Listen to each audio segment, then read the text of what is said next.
Roundlab SPF'ni originalini va poddelkasini ajratishni o'rganamiz. Birinchi o'rinda qizlar ahamiyat beringlar. O'ng qo'limda original, chap qo'limda poddelka. Qizni rangiga qaranglar. Bunisida oppoq, o'ngsiz rangli qiz o'tiribdi.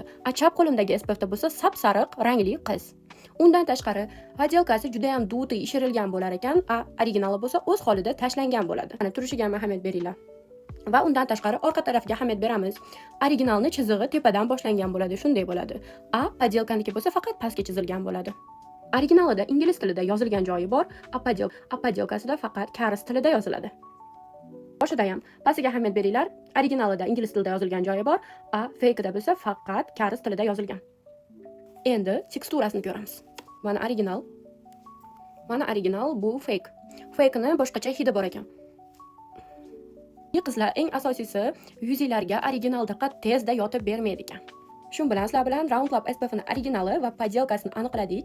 Bundan keyingi videoda qaysi SPF'lar yoki kosmetikani original va poddelkasini ajratishni xohlaysizlar, yozib qoldiringlar. Sizlarga yoqqan bo'lsa like bosinglar va obuna bo'linglar.